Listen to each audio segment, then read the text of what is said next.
Muito bom, gente. Nós estamos voltando aqui com a nossa terceira conversa sobre o livro do Thomas Hahn, que é o nosso querido irmão, companheiro de fé também, de caminhada cristã, e que esse livro, Deus Me Ama, está publicado na Amazon. Você pode adquiri-lo no formato e-book. E nós já falamos nas outras conversas, é um panorama bíblico e também assuntos sobre a vida cristã, na segunda parte. E é exatamente sobre isso que nós vamos falar.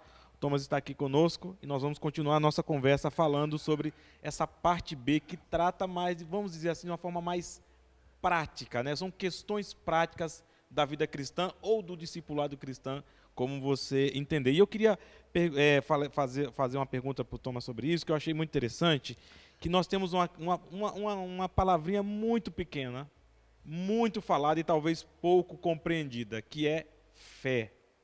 Thomas, no livro você fala sobre isso. O que significa ter fé? Aliás, é interessante que na Bíblia só tem um versículo que define o que é fé.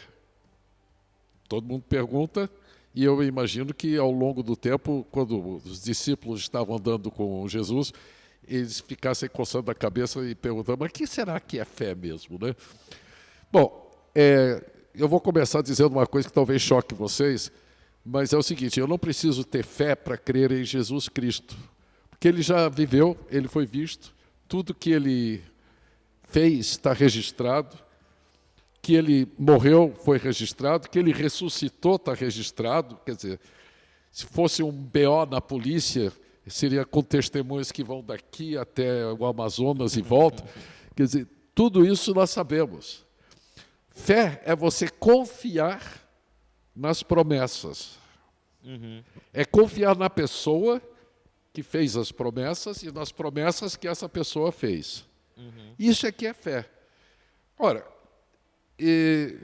eu tenho fé que o presidente de um país vai realizar tal e tal coisa? Não, são promessas que ele faz, eu torço que ele faça, ou torço que ele não faça, conforme a minha posição política, tanto faz, mas eu não posso ter fé porque não é inabalável. Agora, eu posso ter fé nas promessas de... Quando Jesus diz, quem crê em mim tem a vida eterna, não é que terá, tem a vida eterna, eu posso crer nisso, porque quem está falando é Deus. Quando ele diz para mim que eu estou convidado para um banquete com Deus, assim que eu falecer nesse corpo, vou acordar e vou ter outro corpo, e vou estar na eternidade na presença de Deus, num banquete que não tem fim, eu posso confiar nisso, porque quem fez essa promessa foi o próprio Deus, Filho, Jesus Cristo.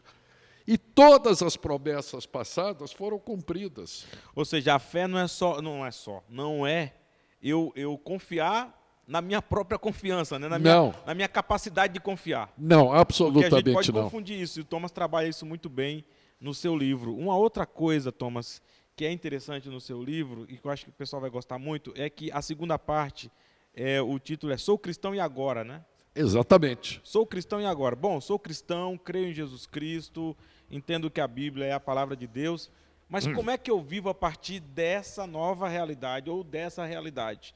E nessa situação, pode falar, Thomas, você quer falar? Eu só ia dizer, essa foi a pergunta que eu me fiz quando eu levantei dos joelhos, depois de confessar que Jesus era meu Senhor. Muito bom. E agora? Vocês lembram que o Thomas contou um pouco da história dele de conversão, de testemunho, né, com Jesus Cristo? Quando ele levantou, essa foi sua pergunta. E agora? E agora? E aí, sou cristão e agora? Então, tem a vida cristã, o discipulado cristão, você vai lidar com realidades, como disse o Thomas, concreta, prática, inseridas na realidade da vida. Então, você levanta, tem trabalho. Como é que eu lido com o trabalho? Você levanta, você vai ter relações com as pessoas. Como é que eu lido? E o Thomas não foge a questões contemporâneas nossas. Por exemplo, o Thomas vai tratar sobre a questão da relação homem-mulher. Sim. A relação homem-mulher é uma relação muito complicada hoje. A partir de uma informação que é aterrorizante, 8 mulheres são agredidas por minuto no Brasil. 8 mulheres são agredidas por um homem aqui no Brasil. Uhum. E não creio que o Brasil seja tão excepcional assim. Eu acho que isso se reproduz de um jeito ou de outro em todo o mundo. Existe um machismo. Esse machismo, que pode se tornar violento, ele nasce de um momento que acontece logo depois de Adão e Eva pecarem. Eu vou dar só uma dica, porque, sinceramente, eu queria que vocês lessem a Bíblia e lessem o meu livro, mas dá uma dica que é o seguinte: é uma consequência que Deus fala para Eva, ele diz, olha, você vai colocar o teu marido num pedestal e ele vai se aproveitar.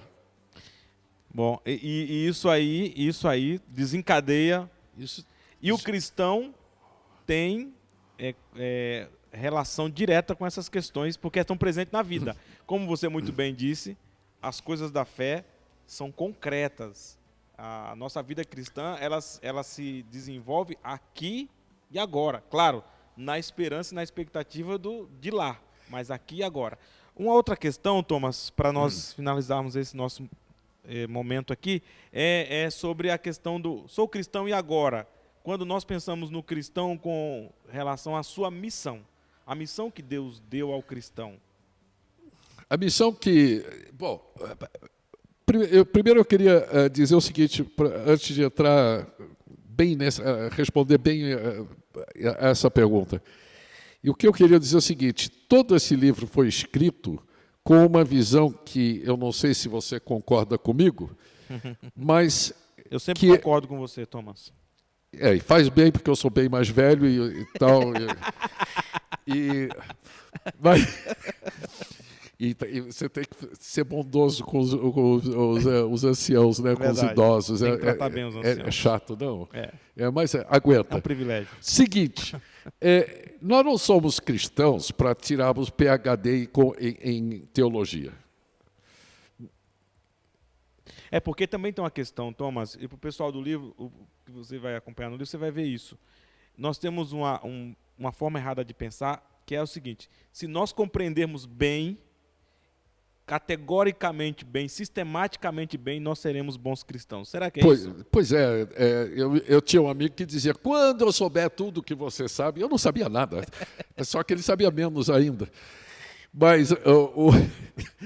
E continuamos não saber nada, e os que escrevem livros doutos de teologia continuam sem saber nada, porque a nossa limitação é o que Deus concedeu em revelação para nós. Tudo que a gente construir de nós para Deus é furado, porque nós somos pecadores, portanto, corrompidos mentalmente, todos nós somos. Então, o que nós conhecemos de Deus é muito limitado e é limitado àquilo que nós podemos compreender, que nós temos capacidade de compreender. Por exemplo, nós não podemos entender o amor de Deus por nós, porque ele é tão grande que nós não temos o vocabulário para isso. Então, o que nós temos é a revelação de Deus para nós, e nessa revelação está contida também a maneira que nós devemos viver. E aí eu te respondo, o que nós devemos viver é pura e simplesmente na confiança nele, andarmos de tal maneira na vida que as pessoas olhando para nós louvem a Deus. Não a nós, mas as pessoas vendo a nossa vida digam, há uma opção, há uma solução, há uma outra maneira.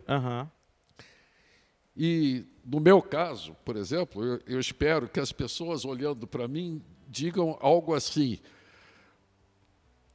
quem diria que o Thomas é capaz de fazer uma coisa boa assim?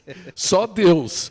Mas é isso mesmo. E aproveitando aí quem diria que o Thomas faria alguma coisa boa assim, o Thomas generosamente empenhou o tempo, reflexão, a sua própria vida cristã inspirou ele a escrever esse livro, e o Thomas faz isso num desejo de ajudar outros cristãos a entenderem melhor a sua caminhada e viverem melhor, né? E nesse sentido, o Thomas, então, ele generosamente decidiu doar parte daquilo que for da venda do livro. Então, você compra o livro, parte desse valor da compra é destinado aos projetos missionários da igreja. E o Thomas fez isso generosamente, com a sua consciência de missão e de viver a vida cristã como deve ser vivida. É isso, Thomas? Só que eu não fiz generosamente, eu fiz alegremente. Generosa e alegremente. Não, a alegria que traz um lampejo de generosidade é a alegria em Deus e a alegria na família que é essa igreja. E a alegria de estar com vocês aqui, de ver Deus fazendo coisas fantásticas nesse pequeno grupo que somos nós, nessa nossa igreja. E que outra reação eu poderia ter, sabe? Não tem generosidade nisso. Tem alegria, tem agradecimento a Deus, tem o que você quiser. Mas não é generosidade. É uma reação ao amor que eu sinto aqui. Não é a generosidade não seria um ato próprio, mas é um ato provocado. É um ato provocado pela igreja a que eu pertenço, pelo mundo cristão que eu pertenço, pelo que Deus fez por mim, pelo que Jesus fez por mim. É muito pouco. Entenderam, gente? Então, você precisa adquirir o livro. E, Thomas, encerrando aqui a nossa conversa, tem muitos livros, muitas propostas de discipulado que você mesmo já leu, a gente já discutiu sobre isso muitas vezes, e na sua própria caminhada você já viu. Por que você escreveu esse livro? Basicamente, porque eu tive dificuldade com os poucos livros que eu li, os vários livros que eu li de introdução. O Thomas é um leitor compulsivo. É um hábito que eu tenho. Saudável. Me mantém fora das ruas e com distanciamento. E fora de perigo. Fora de perigo. Mas, primeiro porque o propósito de um livro desses, veja, eu estou me dirigindo a pessoas que ou estão começando agora a caminhada com Cristo, ou estão há algum tempo nessa caminhada, mas ainda se sentem muito inseguros em uma série de perguntas. Isto porque os livros que foram escritos até hoje não levaram em conta quem está lendo. Ok. Então, eu procuro escrever de uma forma em que a pessoa possa entender com o vocabulário que teve antes de passar 20 anos numa igreja aprendendo outro vocabulário de crentez ou evangeliquez. Ou teologiquez para ser mais chique, né? O teologiquez para ser mais chique, perfeito. Então, em primeiro lugar, esse ponto. E segundo, eu tento dar uma visão do todo. Uhum. Mesmo falando das partes, mas tentar interligar para a pessoa dizer, é isso. Deixa eu só dar um exemplo para você. Ok. Aos 14 anos, eu conheci pela primeira vez um quadro impressionista, de um pintor impressionista, Monet. O Monet. Teve até uma exibição aqui em São Paulo muito bacana, há alguns anos atrás. E eu fiquei impressionado, porque é o seguinte, quando você chega perto, você vê uns borrões de cor. Uhum. Não tem a menor ideia do que seja aquele quadro. Uhum. Você precisa um certo distanciamento de vez em quando para ver o todo. No quadro impressionista, você tem uma distância mínima para ver o todo. É um rio, é um parque, tem flores, tem uma pessoa ali e tal, mas você só vê isso um pouco mais de longe. Quando você chega perto demais, você só vê o detalhe. E você vê aqueles borrões de tinta que não faz sentido nenhum. Nós podemos ter esse mesmo problema ao estudar a Bíblia, ao estudar a doutrina, ou o que seja. Por quê? Nós podemos, eu costumo dizer, fatiar que nem salame. Tem um livro que nós até estudamos aqui juntos, sobre Deus, que é um clássico. É um clássico. Eu não vou nem citar o nome, porque vai escandalizar todo mundo. Mas a minha reação a esse livro foi típica do moleque carioca que eu sou.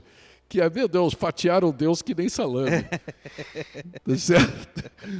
Então, Então, eu procuro nesse livro dar uma visão do que é a vida cristã. Sim. E é por isso, por exemplo, que sou cristão e agora, eu falo de doutrina, mas falo de ação, de vida, de mão na massa. Concretude, né? Vamos falar de coisa concreta. Porque, já disse o Mário de Andrade, né? Amar, verbo transitivo. Não se pode falar de teologia ou de amor de Deus, ou meu amor pelo próximo, seja o que for, no abstrato. É ação. Uhum. Tudo que eu sei sobre Deus tem que transformar a minha maneira de ser. Muito bom. Nós falamos do porquê, e agora eu queria falar qual é a sua intenção com esse livro. O que é que você deseja? Qual seria a sua alegria naquelas pessoas que vão ler o livro? O que você espera que o livro produza? Olha, a primeira parte, que é a introdução à Bíblia, eu já tive uma resposta que me deixou hiper feliz. Houve um grupo de brasileiros, nós temos um irmão nosso da igreja que está morando em Miami, e lá ele tem um grupo de estudo bíblico, etc. E não sei por que ele pediu se tinha algum material de introdução à Bíblia. Eu disse, olha, te mando o meu. Deus me ama. Te mando o meu. E ele usou lá. E foi um grupo pequeno, talvez assim, umas 40, 50 pessoas, que estavam estudando na pandemia, se reuniam no Zoom. O resultado foi aquilo que eu desejava, que eu posso agora contar, quer dizer, que é justamente pessoas dizendo: criei coragem novamente de ler a Bíblia. Uau, muito legal. Tá certo? Agora eu entendi onde a Bíblia me leva. Coisas assim. Voltaram a ler a Bíblia. De maneira nenhuma, esse livro é um substituto da Bíblia. É ao contrário, é que nem um aperitivo antes do jantar. Quer dizer, se não servir para abrir teu apetite, joga fora, esquece. Ao contrário, é para as pessoas lerem a Bíblia, porque a Bíblia é quando Deus fala conosco. Eu não sou Deus. Então, não é a minha palavra que vale para vocês. Mas então, o intuito desse livro aí é que vocês leiam a Bíblia, primeira parte. Segunda, que ao começar a vida cristã, vocês vejam que exatamente vocês vão pôr a mão na massa, que vocês vão entrar numa vida montanha-russa com Deus, mas que é uma opção tão mais bacana do que viver sem Deus, que vocês vão embarcar nesse trem. E vamos juntos embarcar nesse trem. Nós vamos finalizar aqui a nossa conversa. Queria agradecer ao Thomas, a todos aqueles que estão nos acompanhando, que vão ver esse vídeo, estão vendo. Vocês podem adquirir, possivelmente o link para adquirir o livro vai estar aí na descrição do vídeo. Você pode clicar direto para o site da Amazon e você pode baixar no seu Kindle, se você tiver, mas se não tiver o Kindle, você também pode ler através do site da Amazon. Disponibiliza um aplicativo da Amazon, você pode baixar lá também, fazer a leitura no tablet, no celular ou no computador, e essa facilidade é incrível. Aliás, deixa eu só fazer uma parte. Eu tenho uma visão meio fraca hoje, mas eu consegui ler muito bem no celular. Ele foi tão bem diagramado que ele está muito gostoso para ler, até no celular. É verdade, ele tem umas partes, assim, uns glossários, uma explicação de palavras, tem uma série de ferramentas no livro que vão ajudar você com certeza. Eu posso dizer aqui que eu indicaria tranquilamente esse livro, tanto para você que quer um panorama bíblico, e aí ajuda a ter essa linha do tempo, com a linguagem bem acessível, direta e fácil, e ajuda muito a leitura bíblica. E a segunda parte ajuda você no discipulado cristão e ajuda você também a conduzir pessoas no discipulado. Então é uma excelente ferramenta que pode ser usada para a sua vida pessoal, para você auxiliar alguém ou até mesmo no grupo de estudo da sua igreja. Muito obrigado, Thomas. Obrigado a você, Jafé, foi ótimo. Foi muito bom, sempre muito inspirador conversar com você. Obrigado, querido. E sempre concordarei com você. Claro. Em respeito à sua idade, é claro. Evidente. Também. Um abraço, gente. Se você gostou desse papo e quiser saber mais sobre esse assunto e muitos outros, está tudo no livro Deus Me Ama, publicado pela Amazon como e-book, ao preço de R$ 19,50, e boa leitura para você.